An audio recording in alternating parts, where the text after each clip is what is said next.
Not what you were expecting? I get that a lot.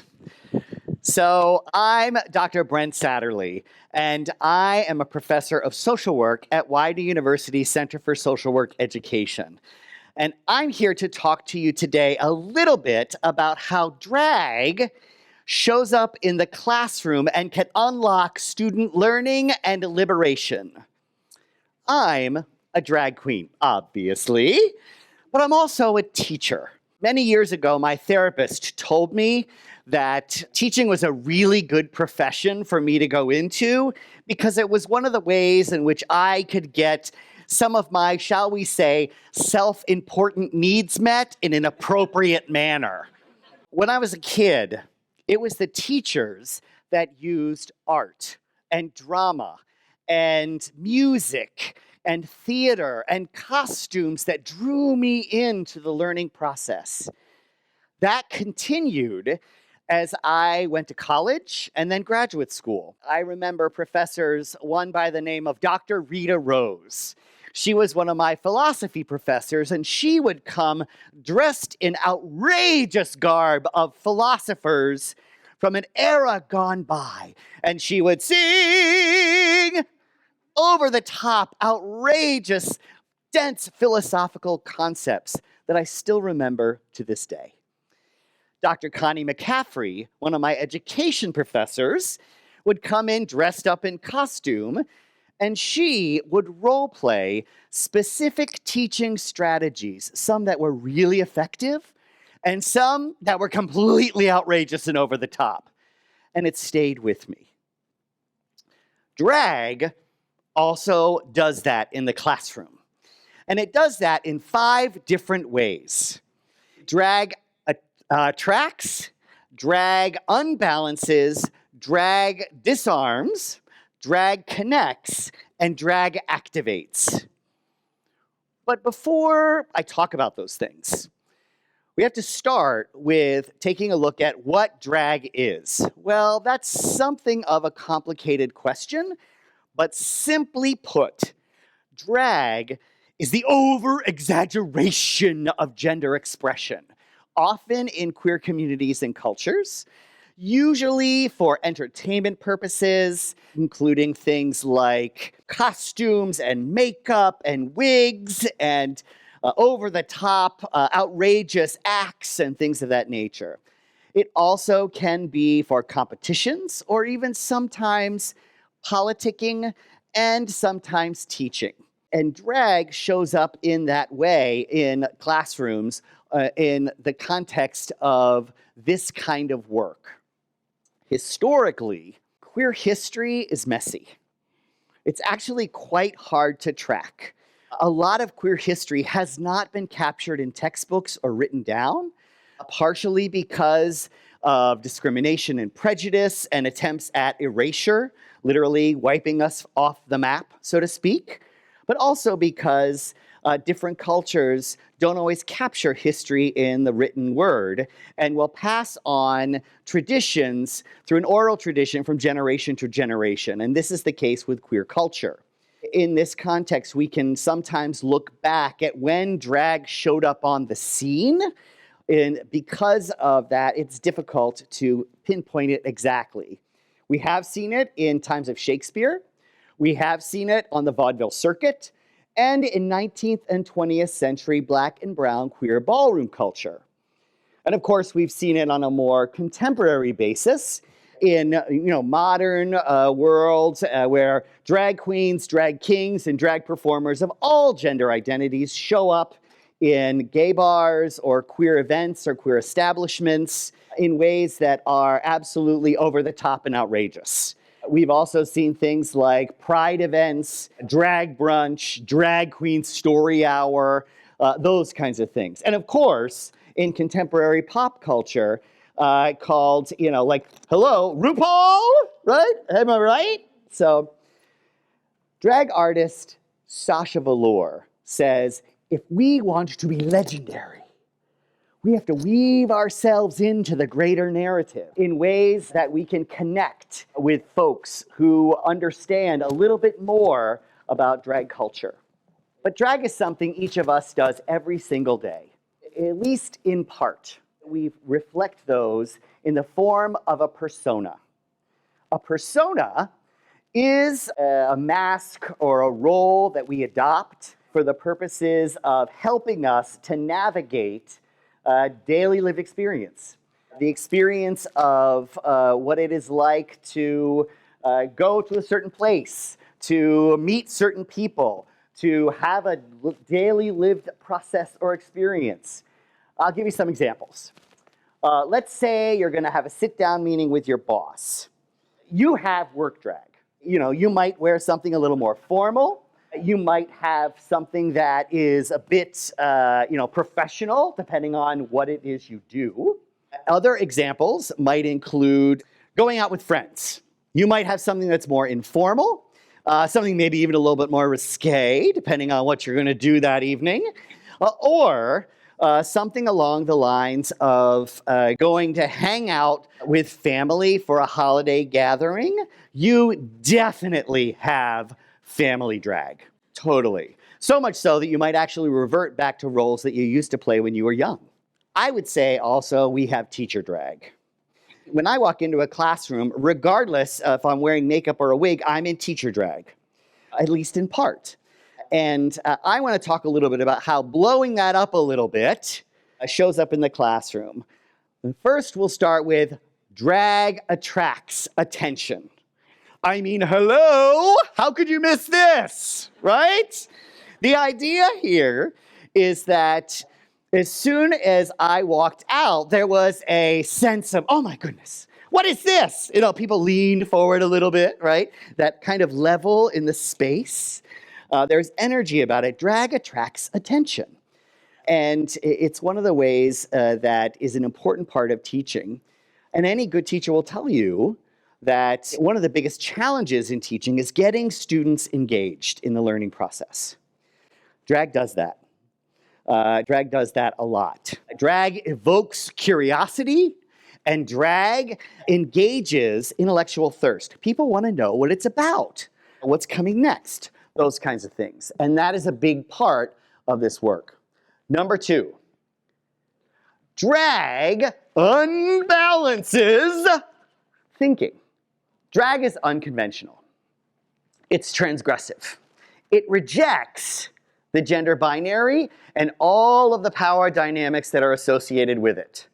That there's more than 2 or only 2 ways to define gender. And part of that process is learning new and different ways to examine cognitive dissonance. When I walk into a classroom, I literally am a sissy boy who dispels any illusion of hypermasculinity.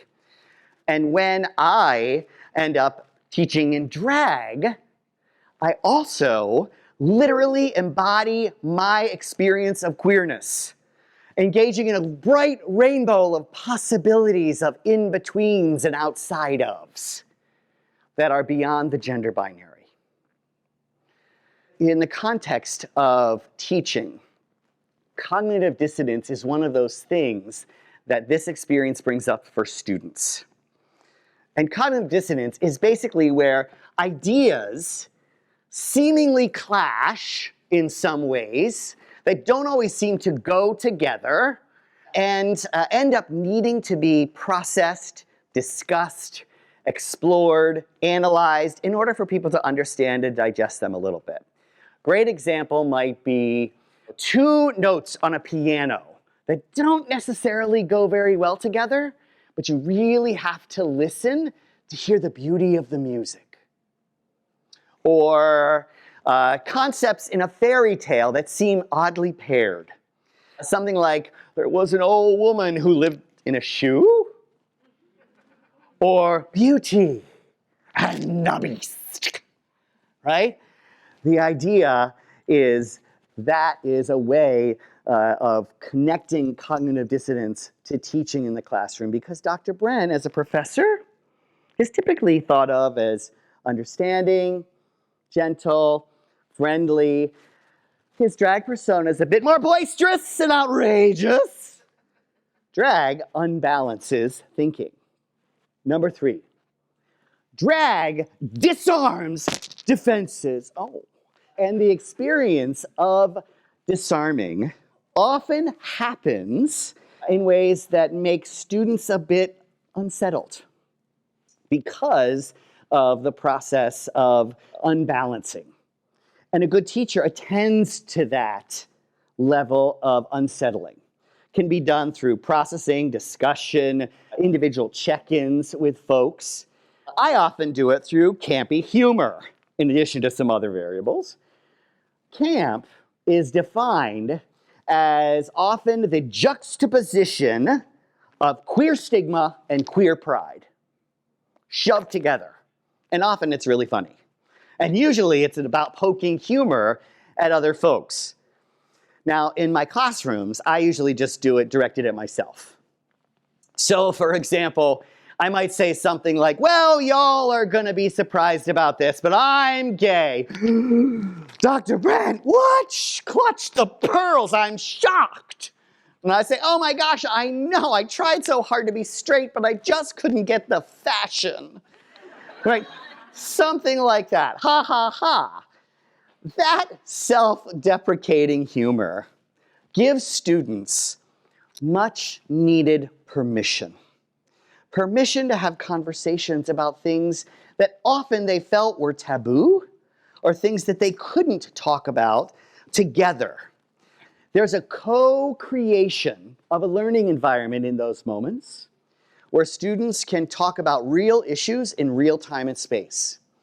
There's a sense of permission that allows students to discuss critical issues that matter to them in a learning environment that is partly informed by learned knowledge, as opposed to just going out into the hallway or on social media and reverberating back and forth in echo chambers, like hearing the same thing that they all the time, right? Reinforcing their own perspectives. It engages critical thinking. Drag disarms defenses. Number 4, drag connects people. And as a result, people often end up feeling vulnerable. And guess what? Vulnerability isn't unique to drag queens. Vulnerability isn't unique to queer people. It's a human experience. And in a world where diversity, much less drag, breeds discrimination and division, people long for connection. They long to support each other. They seek it out. And as part of that process, there is an ongoing sense of longing for that level of empathy and understanding with each other. Drag connects people. And I'll let you know how that shows up in the classroom, but I want to look a little bit historically first. And it's really important to look at the history of Black and brown queer ballroom culture in that regard. Often in those communities, people would come together because of coping with oppression like racism, homophobia, transphobia, classism, things of that nature, and they would seek out each other to support each other. And often they would create families of choice known as drag houses. And in those drag houses, consisting of all kinds of members, they would teach each other drag art skills.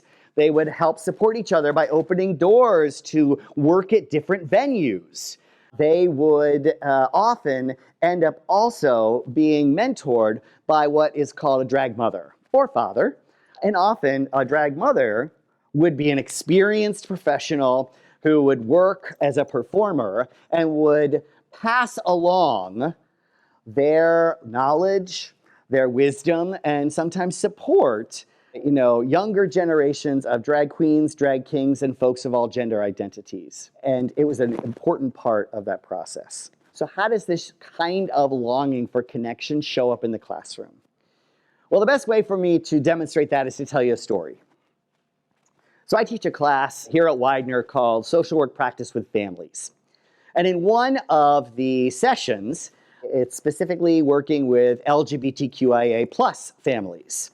And in that particular session, I teach it in drag, and I invite my father to come in and for us to each share our own unique experience of what it was like for me to come out to him back in the day, many years ago. And of course, me being me, the story is dramatic and emotional. And at one point in the story, I'm sobbing.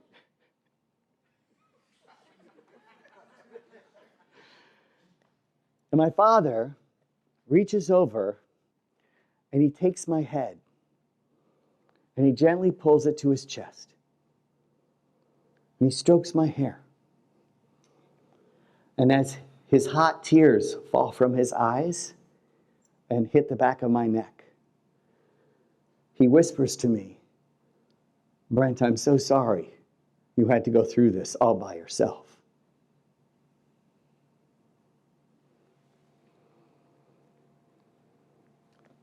And in real time, I turn to him and I say, "Dad, I'm so grateful." And we embrace. There's not a dry eye in the classroom. Drag connects people. Number 5, drag attracts and activates passion. Right? They don't call it a drama queen for no reason. The experience of what it's like to be a drag queen, it's big and bold and beautiful, right? And it empowers students to do what they do best: blow up barriers and build bridges with new eyes. I've seen students be empowered by drag and decide to create change in their personal lives. I've seen them engage in different career-making decisions. I've seen them decide to engage in a political process like a protest march or voter registration or reaching out to elected officials. There is no stopping student movement when they are activated. History continues to show us that on and on and on. And so, to conclude, I have a compassionate challenge for you. You don't have to be a drag queen. You don't even have to be a teacher. And you don't have to be queer. Nobody's perfect. You too can embrace the boldness that is drag. All you have to do is grab your pencils, grab your books, and your favorite makeup palette and slay the classroom. Thank you.